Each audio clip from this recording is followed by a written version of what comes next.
I just wanted to talk to you a little bit today about using Twitter in the classroom.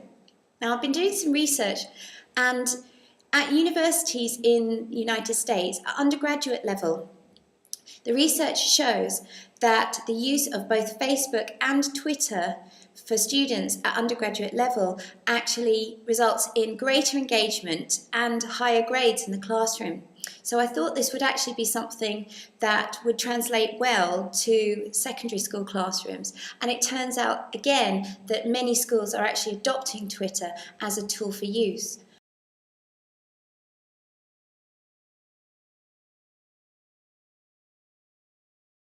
Now, I know that many of us use Facebook in our daily lives, and that Twitter is something that we may have investigated socially and personally. But I want to see how we can actually use these tools, these social networks, to actually flavour our teaching to meet the needs and the understanding of students in the 21st century. Okay, so here's the page for my Film Studies Year 12 class. And you can see their Film Studies at English College Year 12 there, that I've added in to my Twitter page. And what you can see here is that I have actually added them as followers of the page. You can see the list of students who have signed up here. And this is something that I've restricted so that the pages really are just for my Year 12 Film Studies class. So here are a few tweets that show different examples of tasks, and a tweet is a message limited to 140 characters. In this one, students have to use the 140 characters available to them to write a review of their favourite British comedy. It's a concise writing task. Here they have to summarise their coursework in the same way that they will have to on their coursework cover sheets. So this is actually useful for them on what will be a paper task in the very near future. Now this section shows who the Year 12 film class are following on Twitter, and the ability to follow people, groups and organisations can be a very useful way to stay up to date on the latest developments and ideas about those people, groups and organisations.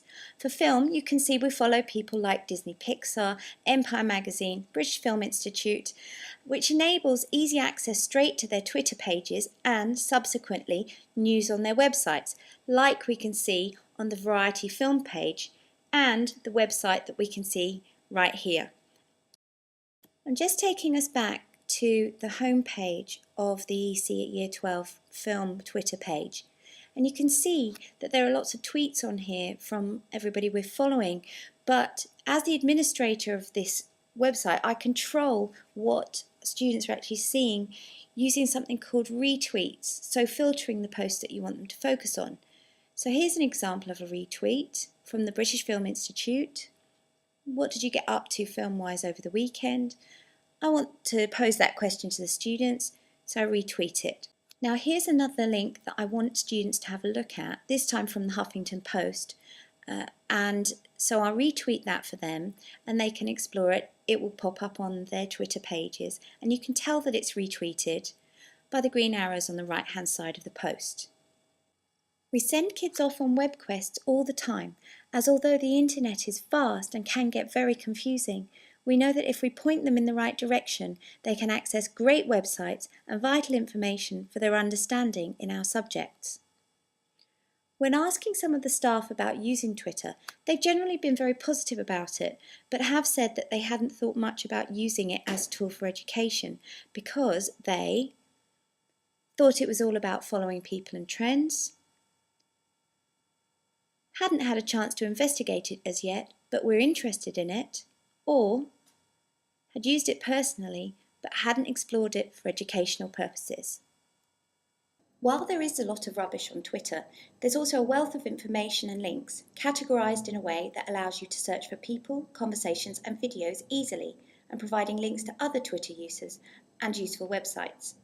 You can see that I'm typing in French immigration here, one of the sixth form topics in French.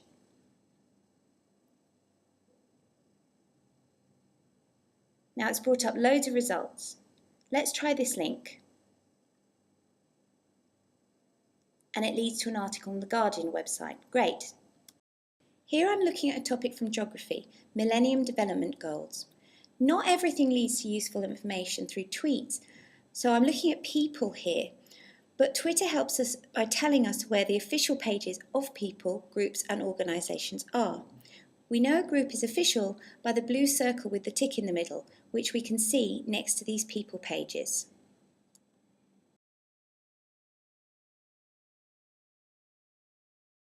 Shakespeare provides a vast area of Twitter activity for English and drama, not least of all as in the form of images and videos. Let's narrow it down a bit. I'm looking for Sonnet 18, Shall I Compare Thee to a Summer's Day? I've typed in summer's day, and the result is a lot more narrow. Let's try this video.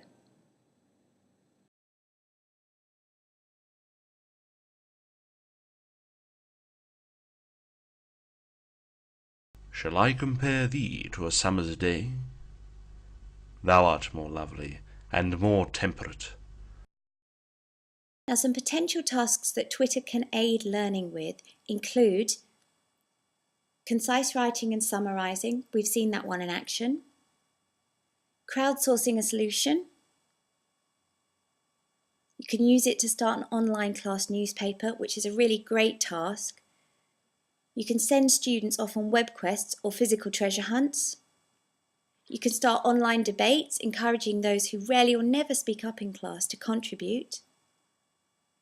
Or you can investigate and follow a topic or trend. Okay everyone, thanks so much for listening and watching. I hope you have a great rest of the day and that this presentation has given you some new ideas about how to use Twitter in your lessons. Bye!